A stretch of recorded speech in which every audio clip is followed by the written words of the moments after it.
Welcome back, everybody. It is time for your EU Regional Grand Finals. I'm joined once again by David Toombs. Christopher Bromley, unfortunately, had a little bit of a little case of the real lives came up, so we're going to be handling your Grand Finals today, and I'm pretty excited for this one. We talked a little bit, you and I got to talk to set this up before, but I'm excited that there's a character that basically survived a ban in errata list, a targeted ban towards their deck, and they still are going to make it into grand finals. And, I think the matchup of Hanji 1, Hanji Zoe on the fire symbol versus Deku Midoriya on the move is a very interesting one. But, David, I expect it to be very polarizing because both of these decks like to focus their offense, like to focus their strategies, if you will, Mhm. around singularly impactful attacks.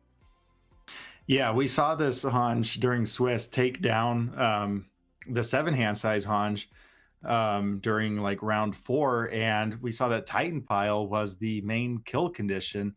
And it'll be interesting to see if Hange can get around Deku waiting to flash the Titan pile, if the Rock Titans barrage can set it up well enough, or like you said, if they can shift to a plan B and use Beast Titan attacks, stringing into more Beast Titan attacks to just slowly use throws to win this game. Um, yeah, this is one I've had multiple people reach out to me actually and say, "How is Hanj in the finals again? Like, how Right. did this deck survive nine Titans?" There, it's been a surprising result here to see the deck still doing well. Yeah, it's super cool. It proves that, we've talked a lot about how characters can still be good after a ban or errata, but a lot of times players don't necessarily want to deal with the lack of feeling of power. Feeling like the deck is weaker is not fun to do necessarily. And okay, I'm just gonna be real. I thought he played a face down card there. That that's gotta be a Beast Titans Rock Barrage, right? On the Pearl or the Obsidian treatment. Yeah, yeah, we're back to the Obsidians. But sorry, I really thought he played like a face down, back of the sleeve. But anyhow, what were we talking about? We were talking about Hanji surviving the ban list and how players, it can be difficult. It's a real challenge to struggle with the idea that like I used to play this deck, it used to feel really powerful in certain ways, and now it just doesn't have access to that. And I think a big part of it is because basically no other part of the deck was touched, and because even without nine Titans, Titan pile is still so big, right? It is still so worthwhile. It hasn't been that difficult to adjust. We basically just had to replace the nine Titans. We max out on copies of Grisha's Attack Titan, and the deck functions pretty much the same. It just, you know, doesn't have the ability to double its stats out of nowhere. Yeah, yeah, the Grisha's grabbing the Titan pile goes a really long way, and then the Beast Titan attacks grabbing a Beast Titan attacks also sets things up nicely. And crucially in this matchup, I believe the Hanj player gets to go first. Got to go Yeah. first, which means we get a couple of attack turns on Deku here. That's what it looked like to me. I'm pretty sure this is turn two. We've got the rock barrage into the Titan pile here. So this is going to be on a 6. We commit a backup. We get +2 speed, which is something that Hanji does for us. So a 7 speed move is pretty good. Our rivals pretty much completely committed out. I mean, that's one of the big things, right, David? Is this deck still has Beast Titan's Rock Barrage? That card is Mhm. absolutely amazing, and I've heard people say it's not good now that the best target for it has been banned. However, we're seeing the hitch come in for +4 damage on this Titan pile. This Titan pile should be for 14 if my math is correct. And Yeah, now and we're here gonna comes play another one. another one on a 7, and this one should be for 10 damage. Because it gets +2 damage for every Yeah, Titan and backup. Deku not transformed has to play this honestly. Um, Oh, our medium Titan here is gonna give us another +2 damage. So we are going to, I believe, chunk Midoriya down to 3 health Yeah, and we got to build in or to probably the 9. best interaction piece for this matchup, being a desperate struggle. Okay, I think I was counting. I think they had already started counting it down when I thought that the Titan pile dealt damage. But still, this is exactly the kind of thing that the Hanji deck needs to do. This is why I felt like the Hanji deck has a pretty okay matchup into Midoriya because of those Titan piles. However, David, it's worth mentioning that if 9 Titans was still available to us, that would have been game. Yeah, you're absolutely right. If we had gotten to committing the medium Titan for +2 damage, doesn't feel quite as good as doubling a Titan pile does there. That like we would have been able to do in that scenario. But yeah, back to Rock Barrage. It's really good specifically still in Hange because these backups function as foundations effectively. Mhm. Yeah, So, starting with that extra resource in play, having the freedom to commit your character to pass checks is really the angles where Hanji excels. It's where the deck really starts to feel special, feel unique, and I think that that's a pretty important thing to have. When you're trying to design decks, into a metagame, making sure they all feel different and unique. And Hanji really gets to do that with different resources, and I think that that's very cool. What you probably don't think is cool if you're a Deku Midoriya fan is staring down another Beast Titans Rock Barrage potentially here. I'm not yeah, sure if this one. we I'm not sure. flashed it. Oh, that was a Falling Titans. Okay, the Yeah, I was gonna Obsidian. say I We don't got a think this bit. one actually is a Rock Barrage. As soon as I saw the high block, that made me believe that this one was a Falling Titans. Yeah, a little hard to tell on stream the difference, but as as soon as it goes back in the hand, um, Yeah, I should have been able to tell from the card that got committed to pass the check. That was the clue there. You gotta search for the context clues when you're dealing with pearls and obsidians.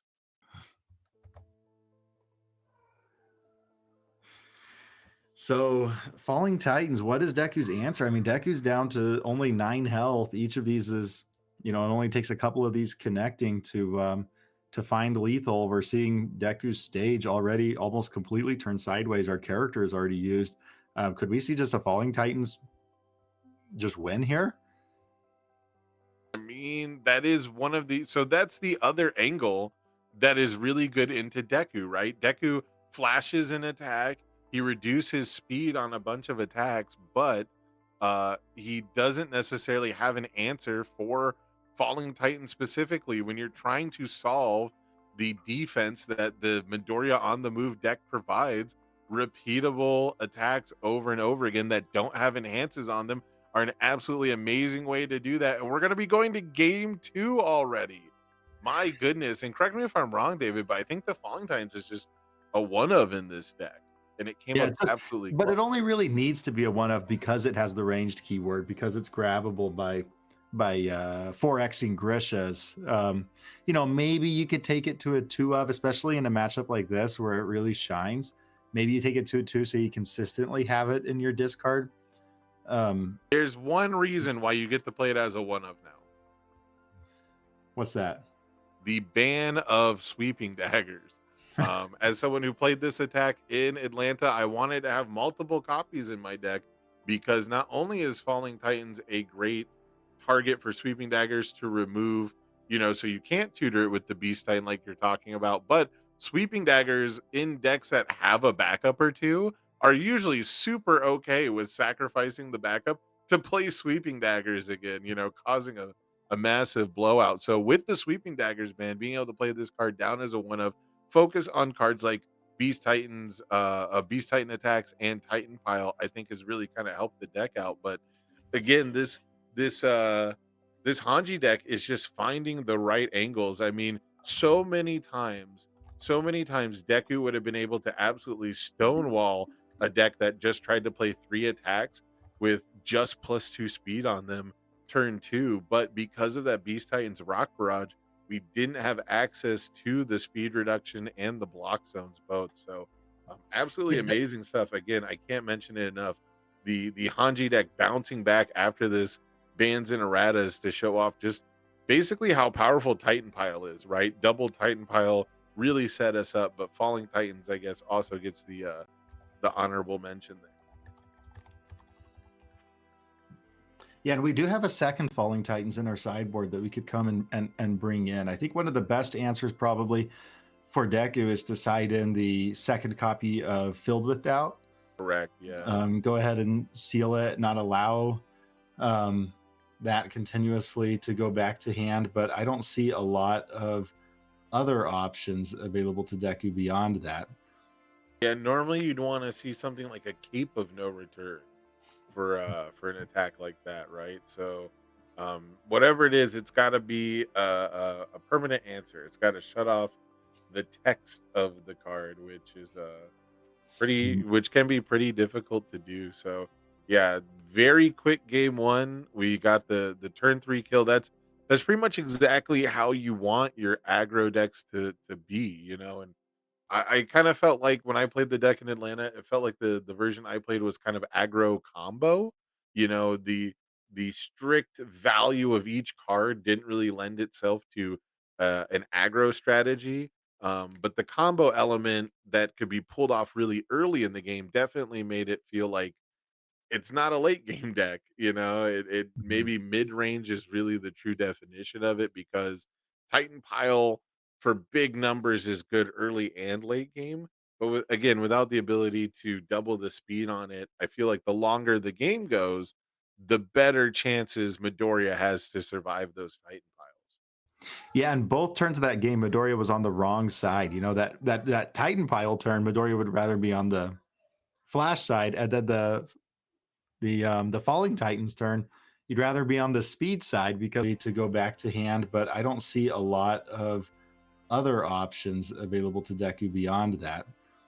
Yeah, normally you'd want to see something like a Cape of No Return for an attack like that, right? So whatever it is, it's got to be a permanent answer. It's got to shut off the text of the card, which is Mhm. which can be pretty difficult to do. So yeah, very quick game one. We got the turn three kill. That's pretty much exactly how you want your aggro decks to be, and I kind of felt like when I played the deck in Atlanta, it felt like the version I played was kind of aggro combo. The strict value of each card didn't really lend itself to an aggro strategy. But the combo element that could be pulled off really early in the game definitely made it feel like it's not a late game deck, it Mhm. maybe mid-range is really the true definition of it because Titan Pile for big numbers is good early and late game.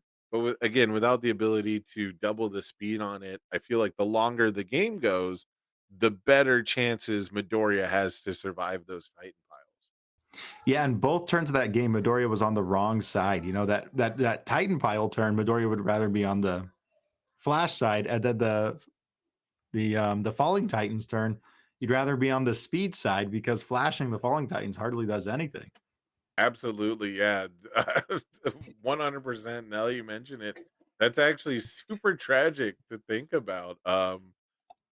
Just kind of getting the character transformation footsies wrong. But that's how the Deku deck kind of has to play, right? You have to be able to transform to go and actually have your win condition. So it made perfect sense to see the transformation in real time, right? Neither you nor I Mhm. um saw it as like a mistake, but that is the way the cookie crumbles. Yeah, Deku going first. Let's see if we can get a wide build here for a comfortable transformation because we're going to have to go fast here before the Falling Titans combo can happen. Yeah, Falling Titans does feel like it has a certain level of inevitability now, doesn't it? Maybe we get some value out of attacking backups, on earlier turns, but obviously the Midoriya didn't really get to do a whole lot that game, especially with the Well, speed I at think which it wants to play. yeah, I think you're onto something with the attacking backup. So often, players just choose not to attack backups, but Well, it's free which backups are momentum. you gonna attack into Hanji 1 though? Well, Well, we've got this Hange actually only plays one 4 difficulty backup, and it's the starting What? one. Everything else is lower difficulty. yeah, the That's only crazy. backup that was ever not attackable in Hanji was the 9 Titans. All the other printed 4 difficulty backups are pretty lackluster, Bromley. Whoa. Again, to the point where we thought that the deck, or at least I thought, I'll say I thought the deck was dead when 9 Titans got the banhammer. So yeah, I mean, it's important to remember that the Hanji's protection only It's only extends to fours? printed 4 Ooh, difficulty Titan backups. and an animus shot coming in to take down the 4 difficulty one. Yeah, and that was always an answer to the 9 Titans or any 4 difficulty backup that Hanji had. So absolutely, we've got the tools for the job. Deku going first here, getting the anima shot. Probably going to have a much better time in this game, especially since Hanji didn't even build any backups from hand. We built 5 foundations, which I don't think I've ever seen a Hanji Zoe do in my life. Yeah, I struggle to think of a time where that happened either. Um, but catch me up though. What did I miss in game 1? You missed Rock Barrage into double Titan pile to put Deku at single digits. And then on turn 3, they resolved the Falling Titans about 4 times, I want to say, to end the game. And a lot of unyielding destructions? Nope, this is the first unyielding we're seeing in the match. I had just told you every single attack that got played in game 1. Oh, Like that was okay. all I All literally right. just told you like every play that happened in game 1 basically. Okay, Was I'll Rock take that. Barrage, commit your stage, Titan pile, pass the turn, Falling Titans, Falling Titans, Falling Titans, Falling Titans. That's so funny. Well, yeah, So Falling Titans will be doing the thing. Yeah, and so this is this is the thing that I that frustrates me about unyielding is that sometimes your opponent, your opponent goes second and they're like, "Oh, double build, huh? Unyielding build." And you're like, "Oh man, now I went second with a bad build." would I, would it make it better if I told you that that was its intended purpose? Its intended purpose is to discourage you from double building. I don't know. I don't know, man. I think its intended purpose was to say um oh, what it was rumbling part 2. Yeah. Yeah, it It is certainly is. interesting to me that we have a card. We have like the rumbling that um doesn't just destroy everything. And then we have a card that is not called the rumbling that is really good at destroying almost everything. You know, Right. like Right. Yeah, yeah. the effective board reset slash board wipe is not the rumbling. Did end up being kind of weird to me, but the rumbling is a pretty strong card, and that was one of those attacks that people talked about bringing out to play now that sweeping daggers is banned. But I got to be honest, Bromley, I didn't see too many high difficulty attacks throughout this tournament. Yeah, I mean, even with sweeping daggers gone, a lot of people realize that people are going to try to come at them early, and if you're, coming at them early, you're not going to be able to resolve your 11 or 13 difficulty attacks. Right. And kind of poignant is I think more important than sweeping daggers personally, just because it's available to literally every deck. You're not going to be playing 11 difficulty cards while filled with doubt is legal. So until filled with doubt gets banned or there's they increase the difficulty on it, I don't want to play an 11 difficulty move that gets countered by a 2 difficulty action. Yeah, that's At least with sweeping daggers, I didn't pay for the attack, right? Like sweeping daggers, yeah, it sucks to have it used against me, but I can use my own answers and defenses against sweeping daggers, and it's still just a 5 mid for 4. But filled with doubt makes you pay for the attack, and then you get to hand trap the opponent. And we typically see bigger swings in tempo from the Filled with Doubt. Like here, Filled with Doubt saved our Grisha's Attack Titan, which is basically like keeping an attack in our hand, right? Because that form sacrifice to go pick up any Fury attack is super strong. And we now see the Titan pile get checked. So now Grisha's has a target, but we chose to commit it to pass our attack. This this card looks like it's actually just a blank sleeve. Is this I unyielding? Yeah, oh, that's what I Oh, said, oh, yeah. okay. This is Beast Titans Rocks pile. Okay, okay. The Thank you. first time it was Rock Barrage, the second time it was Falling Titans, and we couldn't tell until he bounced it back to hand. That's so funny. Yeah. Or you can tell when he builds the Grisha's Attack Titan, and that Yeah, one's Rock Barrage. no more obsidian rares. I would like porcelain rares, please. Porcelain rares, okay. Yeah, yeah. I know we have the pearls, but I want porcelain. I want it to be as visible as a toilet. I actually like porcelain as an aesthetic, so you don't gotta tug on my arm too hard. I, I won't my porcelain prince. I don't don't call me that. But Sorry. I did once make an entire fantasy setting where like the ruling class values like porcelain, as like their like That's their goal. material. Yeah, like that's their hallmark is they build things out of porcelain, and they have fair white skin that's considered similar to the porcelain and stuff. So Whoa, another violent anima shot. Getting another um, another one of these filled with doubts. this is the third anime shot, right? Yes. So Yeah, I so this entire game has basically just been anime shot, and it's about 50-50 on whether or not it gets sealed. and I think that is the third and final one for this cycle at the very least. Yeah, Because I think, I don't think the we were maxed out on the yeah, copies. there were only 3 in the sideboard. There was a Mondo Gecko in the sideboard though, God bless. Ooh, Love to we see love Mondo Mondo Gecko. Gecko. He's a good boy. He's Mondo cool. Okay, and so this is filled with doubt? No, no, sorry. This is not filled with doubt. That's I there's just so many of these silly Willy cards. This one is the one with Levi's face filled with retribution. Driven Driven by retribution. driven by I just have filled with doubt in my head. Driven by Yeah, well, retribution. that has been most of what's happening in this game, so Yeah. I'm not surprised. Yeah, so But one of those violent animus just shots gone for all time. Um did he attack a backup with it or were we going for face?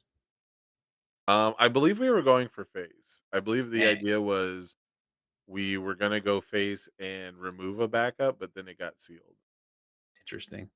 Um, Now what's interesting here is we had double Grisha's Attack Titan, which means we had potentially double Titan pile, but we did not choose to activate them and attack this turn, which tells me we gotta wait for Beast Titan's Rock Barrage. We gotta wait for something that's gonna clear the way for our Fury attacks to actually deal some damage because unlike game one, our Deku player is pretty well established here. We've got a decent stage and we've got some heroic passions and we're gonna get some card draw going here, and now we're gonna get a pretty nice poke. Is and this is off of a Wingnuts Wingnut Sabotage. sabotage? Is it? I wanted to say warning because it's alliterative, and alliteration is good, but it is sabotage. I've done some alliteration gaming in my time. Yeah, Wingnuts warning would be good, but I think that's the one diff. But I Yes. could be wrong. Yeah, I think you're correct. That's the one that gives breaker 1 to an attack at Yeah, response absolutely. speed. And it has Breaker One. That card is actually super cool. That's one of my favorites. But Mm. Wingnut Sabotage, admittedly, not one of my favorites. Why? Because it has a big stinky static on it that just says the rival doesn't get to play enhance abilities. So it functions as a one-sided flash attack. And this is the card that people are basically expecting to replace Phantom Threat once it rotates next year as the win condition for the Deku deck. And it's got a little bit of different upside compared to Phantom Threat. Lower difficulty might matter, being able to answer a rival asset could be different. But the lack of powerful and the lack of additional speed pump really makes it seem like a backup plan to your phantom threats. Yeah, I think it of all of the attacks in the deck, right? People point to Fajin, people point to Goblin Bolt. But Goblin Bolt is rarely the one that's wearing the stats. It's what's played before you play the thing that's going to be wearing the stats. I think Wingnut's Sabotage is the one that really, really scares me because a lot of the resets that are available to people are played during the enhanced step, and so I'm perpetually surprised that there's only ever a couple copies in the Midoriya decks. And another build turn. Yeah, the wingnut sabotage compared to phantom threat, it takes I guess less work. It has like a little less upside overall, but it also just kind of requires less work. You don't have to get a bunch of different bonuses to get the part where your rival doesn't get to play the game with you during the enhanced step. So yeah, I definitely wouldn't be surprised if there's a world where like post rotation the Deku decks end up better because they stop fooling around with like how Phantom Threat works and start, using Wingnut Sabotage as a four of to generate value. Because if I can enter the enhanced step and I can do all my card draw abilities and you don't get to do any of your abilities, that sounds like it could be on par with something like a Hang 10 to try and generate, additional value. You wouldn't be able to draw as many cards, obviously, as like a Hang 10, but you would deny rival interaction to help their, improve their board state. So at this point, we've used all three of the Driven by Retributions that we had, and we've also used our wow, and it's actually kind of crazy to me that with Hanji we ended up using or using the Desperate Struggle instead of the um not now I'm gaming. Is that, unless that's not a not now I'm gaming? Is that my fist solve my problems? It That's is my my fist. fist solve my problems. Yeah. Oh, okay. Dang. Well, I guess you Which, need to have the all symbol for for not now I'm gaming. But now yeah. not now I'm gaming is one of the coolest answers to Midoriya. Um and unless they have incredible display there's almost no way for them to answer it, you know? Yeah, my fist solve my problems was one of the reasons I wanted to play Hanji in Atlanta though, I kept looking and seeing like the fire symbol has all these great answers to threats within the meta game. Forcing surrender for equipment heist decks. Driven by retribution. People mention it as a anti-equipment heist card, but that is just a solid defensive card. Like that is just an incredibly solid defensive retribution effect against pretty much any deck. Oh yeah, And there's so many cards that have over 4 speed printed. yeah, and then you throw on top of it cards like Barrier Shield to bail you out of really nasty situations, and cards like, My Fist Solve My Problem, which are basically like a uniquely Deku answer. I don't think there's too many decks where you're trying to pile your stats on at response speed, but this is Hanji? definitely one of them. Hanji's a situation where they can get speed and damage before the enhanced step. That's true. That's true. The +2 speed can get countered by My Fist Solve My Problems. But it Um, looks like now that we're gonna go to the cycle, we're just picking up all of those attacks before Smart. we Before the cycle, before we lose all those targets, stockpile the Titan piles, and now we've got Beast Titan attacks. Okay, this is where I expect Hanji to actually find the win this late in the game. Beast Titan attacks can become a throw, and once it shifts into your stage, we can use it to add ranged attacks to our hand, which of course Beast Titan attacks is a ranged attack. Mhm. Yeah, I mean, with 3 Grishas, I think that you could pick up enough Titan piles to go for the win on, at this late in the game. You would But, think, but I don't think that's true. I think Deku would actually be able to defend against that. I mean, I'm looking at this board, and there's, a moment of normalcy. I see a nice try, uh, a hand's in the way for me to be Yeah. able to see the rest of it. Well, a lot of those unyieldings are gone. but it looks like what are our defiant stances going to be doing? The convenient timing also isn't going to be doing much for us defensively. I don't like That's true. you can flash one, you can cape another, but from there you're on checks and blocks and speed manipulation, right? And so yeah, the cape is gone, but we picked up two attacks. I think they were both Titan piles. This is a rock barrage. Yeah, Yeah, this should be a rock barrage. which I assume will be flashed.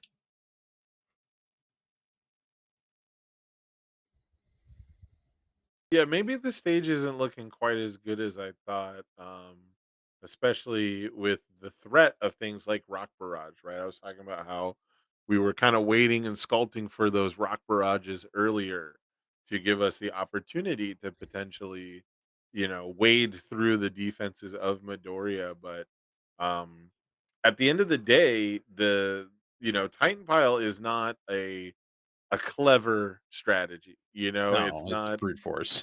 Yeah, it is about as brute force as you can get. It is name a keyword, get bonus damage for keyword, and that keyword is Titan on your backups. So I guess it's keyword and a card type specifically in your stage, but you know, it it'll be interesting to see what cards are in Deku's hand because sometimes you just don't draw four high blocks, Bromley. Sometimes you can have all the knowledge in the world and your deck doesn't give you the cards to adequately defend yourself.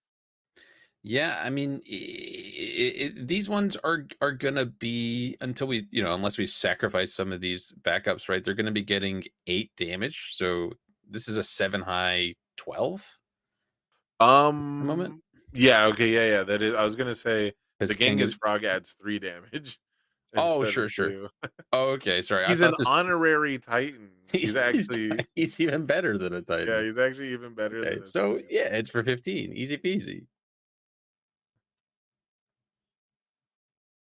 Yeah, things Uh, certainly do seem pretty simple when you are swinging for half your rival's health total minimum. Um, wow, and so we ended up using these 2 to 3 meteor titans, I think, are what these are. They give. there one of them is rank of Titans, the other is 2 to 3 meter Titans.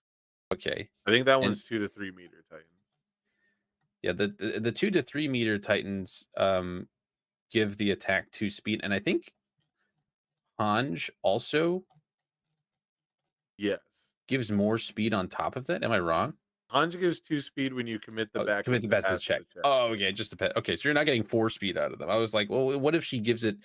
Would you, No, yeah, whenever it's you not the commit one? mimic rule. No, you don't get to mimic it. I will Okay, say I didn't play the speed pumping ones because of the block zones, and the mm, Hanji deck it feels very restrictive. It feels like you want to have, a minimum 60 deck because y- the deck is really, really defined okay. We need to by check a 5 here. I think. singular interaction pieces.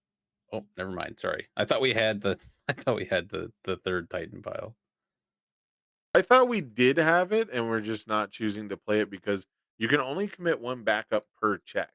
So Hanji with only two foundations ready and one Well, backup means at best we could pass something on an at, 8. at that at that time, it had three foundations and a backup, 3, so you okay. could have checked the 5 and tapped everything for it. Interesting. But I Yeah, think I they mean, just. when it would look like a check a 5 to win type scenario, but we're gonna leave Deku at 3 health. Deku's got to make something happen here though because we know the threat of throws exists within the Hanj deck and I don't think we've seen any throw hate from Deku yet. So So if Deku can't heroes upbringing used on the second Midoriya ability, which means that we're only getting 6/6 for this yeah, turn, basically, right? that's so rough. That's probably going to be a game-winning response here if I had to guess. That hero's upbringing might have just won Hanji the game and subsequently the entire regional. It might be the pivotal moment. Is this an alter at Hang 10? Is that what this is? Yes. I'm gonna say yes. Okay. It's definitely a TMNT alt art, and that would be the only applicable one. So yes, Okay. by deductive reasoning. Yeah, I didn't realize it had one. Well, okay, that one means we get to maybe draw into some more gas. I mean, even if you don't have uh the Deku ability, you can still use a Phantom Thread's powerful just because it's going to be tough for Hanji to block at all. Correct. Yeah, and but this is a good example of where I think the sweeping daggers ban really kind of comes into play here. Granted, the Hanji decks don't have a lot of great targets for sweeping daggers, but this is exactly the kind of game where having sweeping daggers as a versatile four diff can give you a lot of leeway. But I looks like you were right. Looks like Phantom Threat was the answer. Yeah, just slamming 5 difficulties for printed stats when your opponent can't block ends up being enough sometimes. Yeah, and Well, that shows you the value of while the Deku deck is exemplified, right? We know its identity as excuse me, a one shot, one hit KO deck. Being able to whittle Hanji down to a lower life total was integral to our game plan there because without dealing that additional damage and generating that momentum from what I'll say is a quote unquote normal offense, normal poke turns, we would not have been able to close out the game through getting our characters sealed. So really cool stuff, but don't ever forget that the Deku deck is just sometimes a really solid, or can play just like a really solid string with decent attacks. it's possible. It's Yeah, possible. They don't have to just kill you. it's possible to be normal with the Deku deck.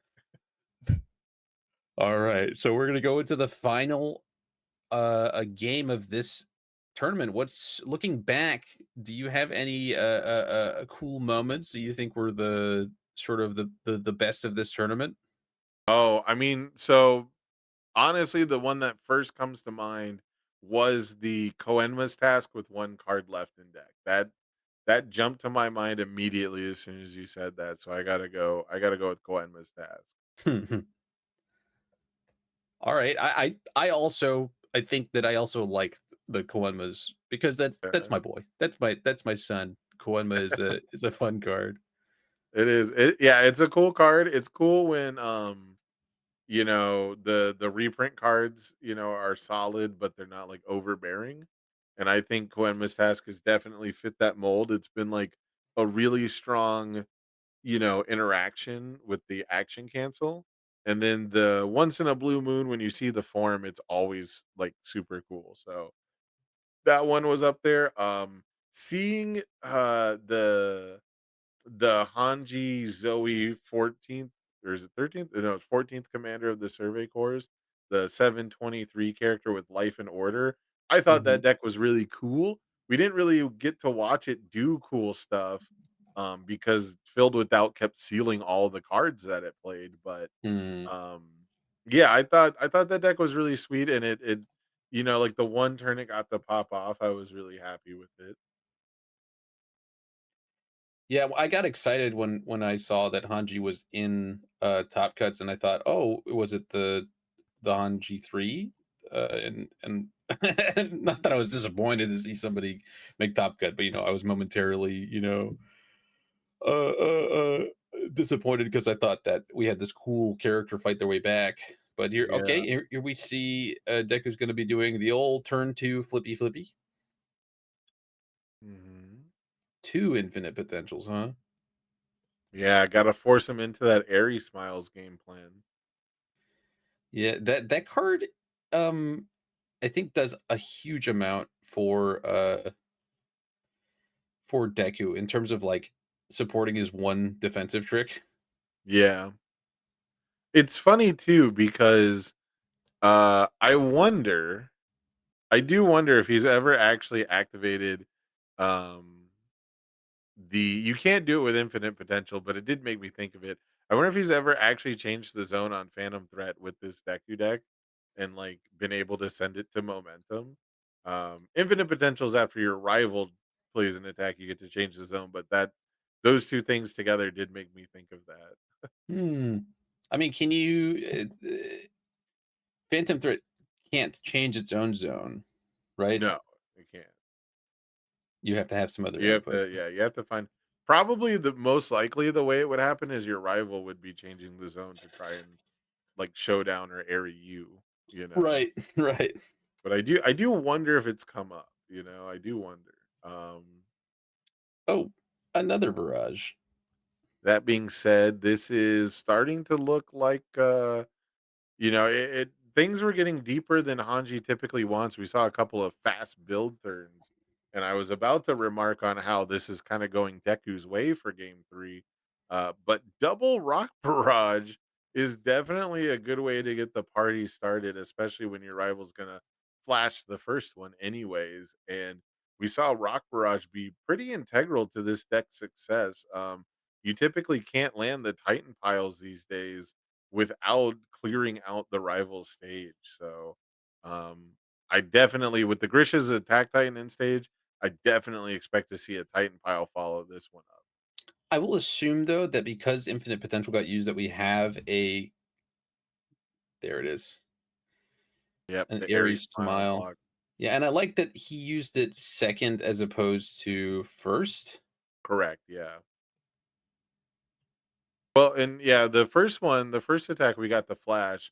So really with Rock Barrage, it's the text that you're worried about. It's those blitz abilities, not so much the speed and or the damage. But I like the airy smiles here because while it does block Titan Pile, it's much harder to block Titan Pile than it is to block a 3-speed move. Right. And I think that jamming the rival up and kind of getting to play it safe, basically, I think was the right call there rather than trying to just block a potential Titan pile. Yeah, I liked it. Okay, let's see if we have the filled with doubt. Is it the only card we had in hand? Yep. It is, yeah. It's a Hanji deck. That is the one card they hold. Yeah. It's Which funny how defensively that's kind of similar to what Deku does. right, yeah, it's I think that's very much how it's very much how the format is structured. I think that's how our metagame is structured. I've talked about how in the Mikasa deck, the card you want to filled without is Anchor Toss because you don't need to block it because of how small it is compared to other cards. So Right. when you're trying to play defense right now in this format, you want to, one for one as much as possible. You want to use one card for one attack instead of having to filled without and block, right? We've seen many times where players, they filled without and then later on in the turn when they try to block 2 times, that progressive difficulty comes back to bite them. So um typically, you hold filled without and then you DR attacks, you damage reduce, but uh Nine Tines was a big part of that damage reduction before, so it's way more risky now for Hanji to play that same game plan of I only care about negating your text, and not worrying about your stats because now the stats are a lot more threatening.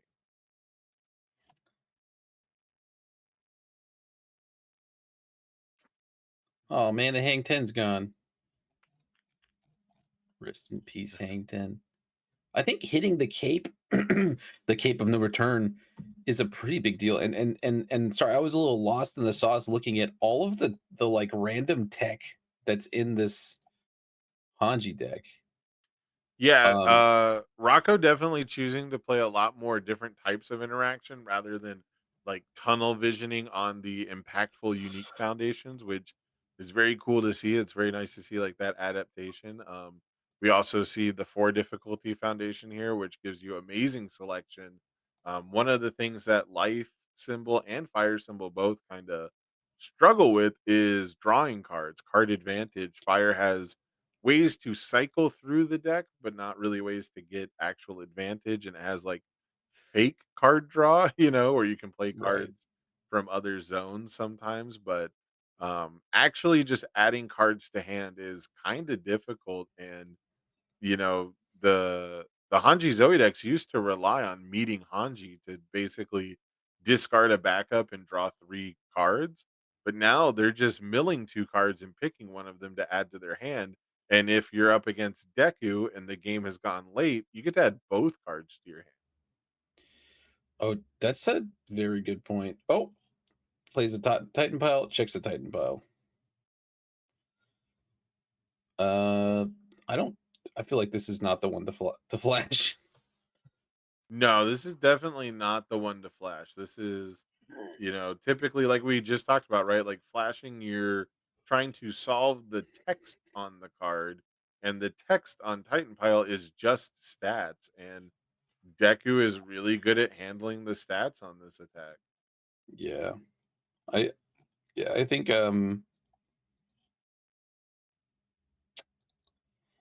I think that you will have to hold it for later. We do have an Airy Smiles and a Chimera Kraken, which both have the high zone.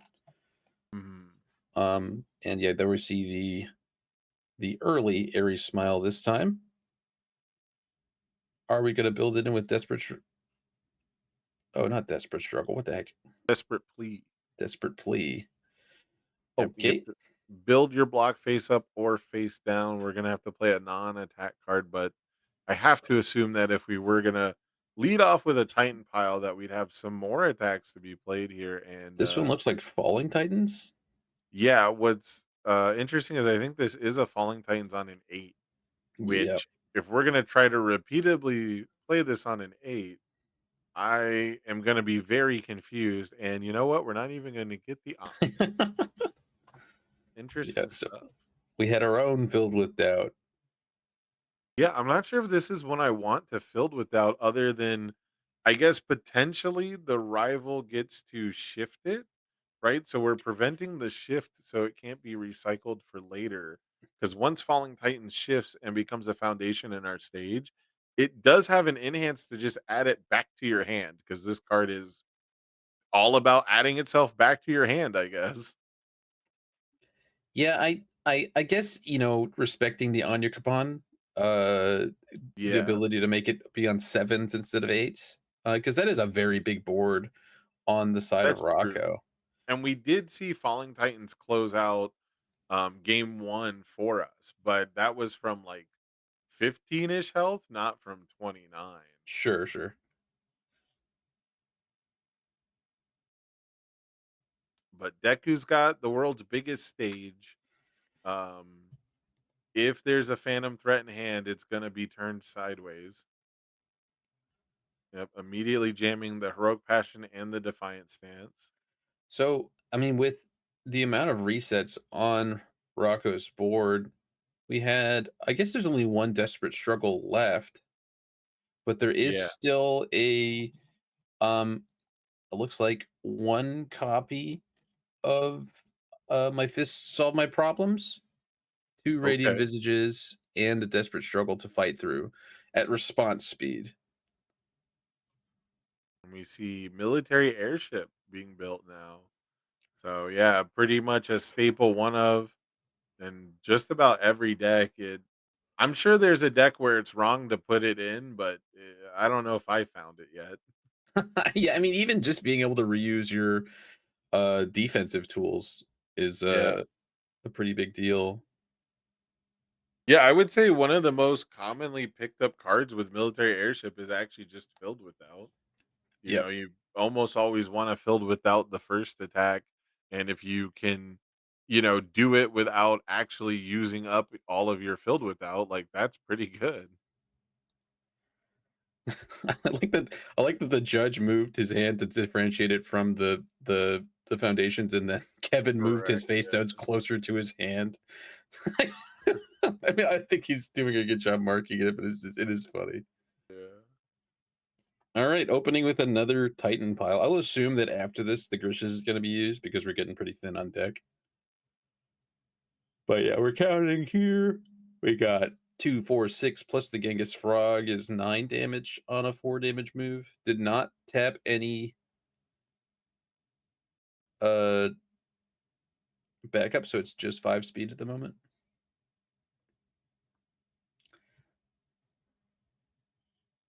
It's just for 13, Kevin. Just a casual 13. You can take 13, can't you? Yeah, come on. Oh, I guess I'll add this Titan Pile to my hand. And this other. Oh, right, because we have so many foundations that it just draws two Yeah. Yeah, you just at get to that add point you both. Now, mentioned. Yeah. granted, it does bother me personally that my rival gets to see what both of those cards are. I No, think that that's that it's a bonus. it's a bonus. Yeah, it's the extra foreshadowing.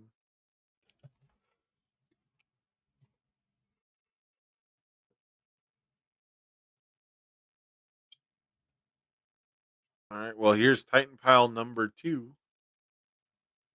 I would not be surprised if there is a Titan pile number 3 coming after this. At the very least, we could certainly go grab a third one from our discard pile with the Grisha's Attack Titan.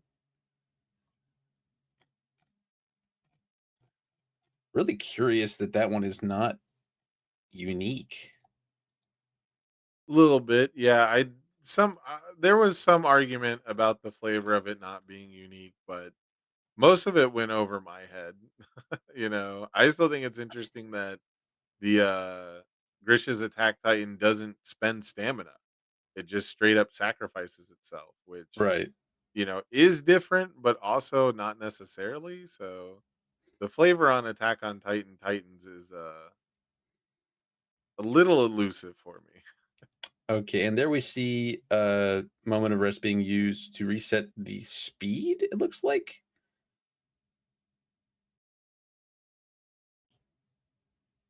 Huh. of the We Titan sure pile. Yeah, we sure are committing a lot of cards to be able to block these, though. This is It's okay. making a lot. He's still got 9 foundations plus phase. Yeah, we're making a lot of leeway into the Deku stage that a lot of decks really otherwise wouldn't. However, there's still so many cards in our Deku stage here. Quick, make it high. Yeah, definitely wish we had a second Airy Smiles at this point. I bet. Yeah. The real I question think is these as we're sacrificing backups. I know the Genghis Frog does a lot here, but as we use the Grisha's Attack Titan to pick up Titan piles, that is less damage that each Titan pile will do. We got down to only 2 Titan backups in our stage, it looks like, plus the Genghis Frog. So those were only plus 7 damage. 11 damage Titan piles is solid. It's good, but it's not the earth shattering offense that, got us to this grand finals in the first place. yeah, it's definitely kind of like, do you have enough blocks for this? Like, which ones did you hold? Yeah. Um, and we're seeing, oh, oh boy, yeah. As is customary, I show you violent animus shot, you show me moment of rest. This time though, it's got +9 Filled with +9 doubt. on it. Yeah. Oh, sure, yeah. My bad. Filled with doubt. I'm Moment filled of with rest. Moment of rest. Is that that's the the reset seventh? board. Is that the seventh cross promo? Am I really? I thought the moment of rest was the reset. Moment of normalcy. That's moment Goodness of gracious. normalcy. It's not my fault that the naming convention for this game is identical across, 9 Yeah, years true. of gameplay. What's funny is they almost never have functional identity either. That's what's crazy to me. Is like all the cards that share names, unless it's like specifically like a My Hero A reprint. Academia quirk, they don't share like a mechanical identity, even though they use the same wording. I, so, okay. Are we equipped to deal with a 9/9? Yes. We have our moment of normalcy to reset the speed. We also have the desperate struggle to chew through, and we have my fist solve my problems. And I think that it is the smart play to use the reusable, tool before we punch through the other ones. But So I think low key, I think once we sealed that attack, I think we were actually okay to just take it. I think it was more risky to block it there than to just take the attack. But considering the fact that our rival didn't have a follow up, I'm wrong. They're right. You should listen to the players who are in grand finals, not me. Um, but yeah, that was kind of my read on it. Was that it might have actually been a little riskier to block that there when you don't suffer the on damage response, right? Because it's sealed. Right. So, but we get yet another turn for this Hanji deck. And now we see the Beast Titan attacks coming in. I would be pretty shocked if this one doesn't get flashed, if only because flashing it prevents it from becoming a throw. And I would be even more shocked if it doesn't get flashed and doesn't become a throw. I think it just became a throw. So you would be correct. I'm half shocked, you know. I'm shocked we got that far, but yeah, I'm very much expecting this one to become a throw. This was actually, um, I think my favorite way to play Hanji. I did choose Titan Pile over Beast Titan attacks for my main board strategy. I only had one Beast Titan attacks in my main board, but I cited 3 copies for matchups like this where I didn't necessarily expect Titan Pile to be an all-star at every part of the game. I still think Titan Pile is very necessary for this matchup for like the early turns, when they can't deal with, just the 7 high for a million damage. But closing games out by having a throw that at the time I could double the damage on felt Right. really, really reliable. Now, of course, without 9 times throughout the ages, you got to work a little bit harder for that damage. We're going to be here a few more turns probably, but Yeah, um, it's only an 11 damage throw now, so I mean, yeah, it's is it exactly. Yeah, the is it Genghis even Frog worth is playing? helping a lot, huh? Genghis Frog doing the Lord's work there. But yeah, so it's going to be a little bit more grindy if we take 6 at a time instead of taking like 11 at a time. I'm wondering how much deadlock is in these decks. I'm gonna guess basically next to 0. Yeah, I Like, mean, we know about Special Forces Elite, which has a deadlock response to cancel a rival's response that's only usable during your own turn. right. Um, but other than that, I don't think I've seen any other deadlock. Oh, there's Loyalty of a Friend, I think is the foundation that gives minus damage for backups. That one turns into like +2 speed for each backup or something like that in deadlock. Yeah. So there is that one. There is like the classic if you if you get to late game deadlock, this card gets cartoonish speed. Um, that one typically gives like 18 speedish. So Certainly with this board, it would. yeah, because that one should be for every backup, not It just Titan is. backups. So it should count the Onyakopones, the Hitches, you know. Yeah, I think the loyalty of a friend is on both phases of it, just backup. Yeah.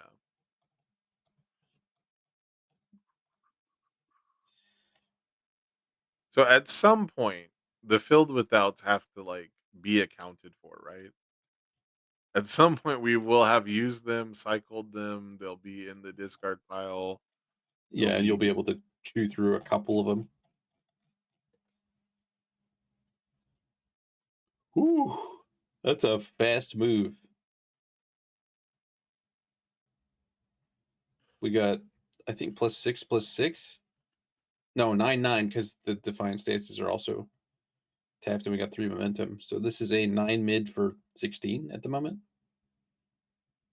Moment of normalcy, gonna reset it to 0. Again, like just kind of going through the motions. I will use my reusable thing. right. Oh, Every turn, you will commit these cards to draw cards, and every turn, I will commit this one card to be able to not take damage from it. yeah. So it looks like we reset the damage and then used that loyalty of a friend um to reset the damage. But now we can see using military airship to grab the 0 damage attack and likely going to put more onto this Fajin.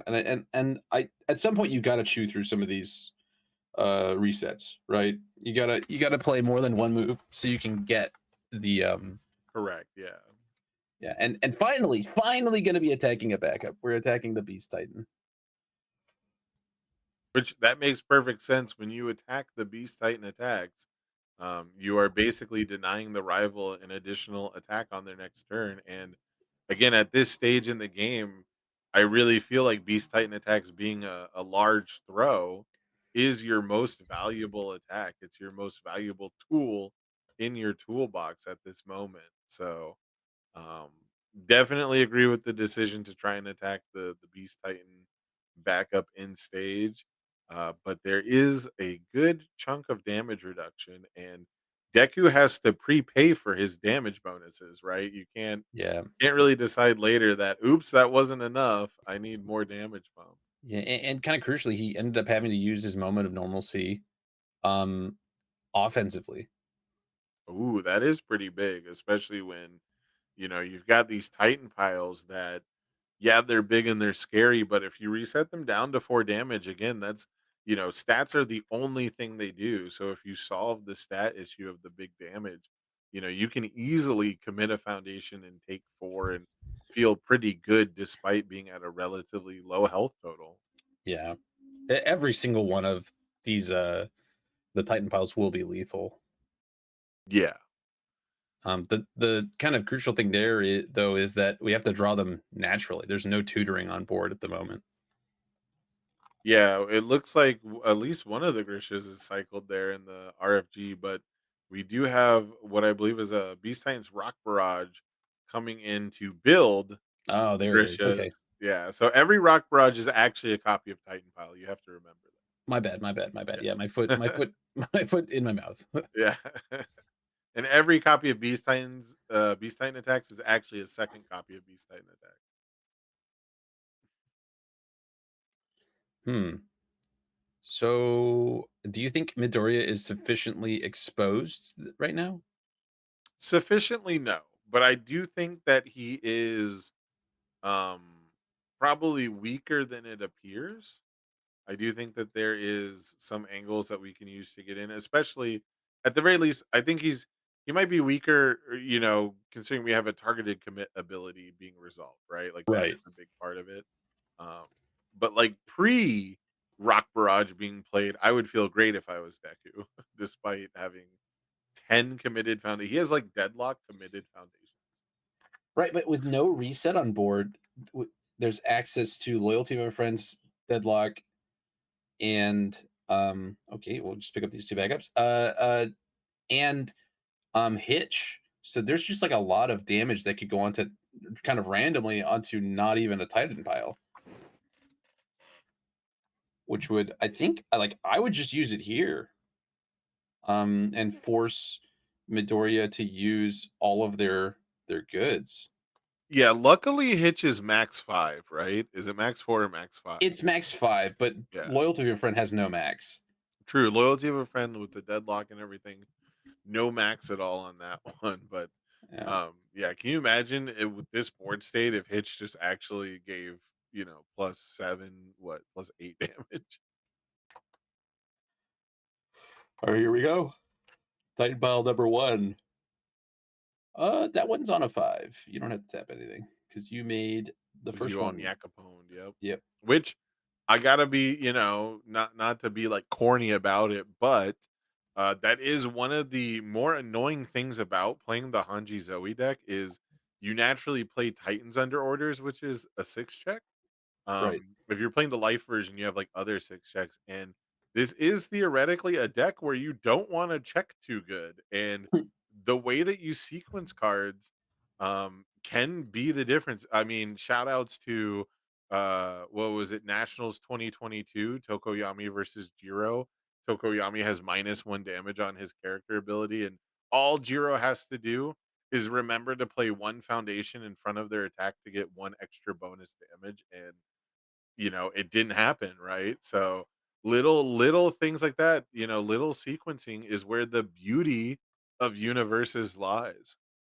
So and we remembered the loyalty of a friend's deadlock, and it got 4, 5, 6, 7, 8, 16 speed. Yeah, bazooka speed. Yeah. Yeah. I think Midoriya doesn't have an answer. There it is. No, there's the handshake. It's gonna be the deadlock from loyalty of a friend that takes down the EU regional. Absolutely amazing stuff. Bromley, in 100 years, in a million years, would you have guessed Hanji Zoe was winning this event immediately after the ban list? Um, Man, I don't know. If you told me to call my shot, I would have said literally, I do not know. So I wouldn't have been able to make a call at all because I just I so much of my energy and time went into understanding the format pre-ban, and Right. I didn't have enough games or watching games to know if the ban list was going to be effective. Did I think that Hanji relied on the Nine Titans to an extreme degree? No. Or yes, sorry. I thought that the death of Nine Titans would be the death of the deck, or at the very least, knock it down enough that it wouldn't be able to win. So, sorry. Short, succinct version. No, no world would I say. Yeah, Hanji's taking this down. Yeah, I mean, and of all the decks that we would have picked, that got hit or touched post ban list, Devil Jin obviously is still really good. We saw Devil Jin convert here today. It Hmm. looks like the new threat in the format might actually be Mikasa Ackerman, Izuru's Hope, finally getting their time to shine. Mikasa showed up in spades at this event, 3 into top 8. Absolutely amazing conversion rate. We saw Rodan. Rodan is Rodan. Rodan ain't stopped being Rodan. And we saw Deku almost win back-to-back EU regionals, which that would have been honestly maybe, I don't know if that's a more amazing story, if only because we already had Andrew Porat kind of win, he won back-to-back North American regionals. But as amazing of a story as Hanji winning would have been the Deku back-to-back, in my opinion. Yeah, I think Midoriya being untouched certainly helped him, right? And he was already one of the boogeymen of the format, right? A lot of decks really struggle to get past the first flash where they're just, I really need this move. But we saw in that turn, Deku was afraid to use the flash, right? Yeah. They were waiting to use it on a later move. And so sometimes you just have so many threats that the decision is theirs and you win because of it. Yeah, I mean, we've seen that twice now, right? When Calvin Tahan won, I believe Corey Nelson still had access to the Deku Flash, but they got killed by a move in the interim. And granted, if you use the Deku Flash on that attack, and they save the loyalty of a friend for basically anything else after that, Oh you yeah, it's know, so done. you're Yeah. gonna end up with the same result. So, Yeah. um, either way, absolutely amazing plays all throughout the weekend. We had some awesome times. We both talked about the Coenma's task was really cool. We saw some really unique decks. We even managed to get Overhaul on stream at one point. So a lot of amazing things. I had a ton of fun. Is there anything I'm forgetting? We got Guilty Gear coming out soon. Guilty Gear pre-releases were happening in the UK. I'm sure we're all very jealous of them getting their hands on those beautiful Guilty Gear cards. And hopefully your pre-releases are coming up this weekend. Um, I don't think we forgot anything though. No, I mean, only thing we forgot to say was congratulations to Rocco for Oh, taking down this regional. A really, really great play. I think his deck is very cool. I like that we were dealing with a lot of target snipe, so we're not over relying on uniques. We're relying a lot on those consistent board threats that can be layered, right? Multiple Driven by Retribution, multiple Radiant Visages, multiple My Fist Solve My Problems, multiple One Man Infernos, and things like that. And I think that it paid off, right? Playing Desperate Struggle is something that a lot of decks aren't doing, but because that one isn't unique, it means you can stack multiple on top of each other. And so, where some decks might have played 2 copies of Moment Normalcy and maybe 1 copy of Desperate Struggle, he opted to play 3 of it and 1 of the Moment of Normalcy because we want to have more of these answers than our opponent has answers for our answers. And it paid off. I think that more than anything defined that last game because Midoriya had no way to chew through the amount of resets that were on Rocco's board. I know that the game ended because of the Titan pile, but it continued because we had several different layers of resets on the board, and a deck like Midoriya puts all those eggs in one basket. And so having many answers is really cool. Yeah, all I can say is this whole weekend we had excellent games, we had excellent players, and I had an excellent time watching it. And I hope you at home did as well. So next up, we've got the Rochester Regional. That's December 21st, I believe, 21st, 22nd, somewhere in that region. I'm gonna be there. Are you gonna be there, Bromley? I can't. I have Oh, family commitments, unfortunately. unfortunate, but I'm gonna be there. I hope to see you guys there. And if you're not, you can of course tune in and watch on twitch.tv or youtube.com/UniVersusCCG. I'm Sam Tate, Christopher Bromley. I've had an absolutely amazing time. I hope you did too. And I hope you guys all have a wonderful rest of your weekend out there. Till next time, everyone. Have a great weekend.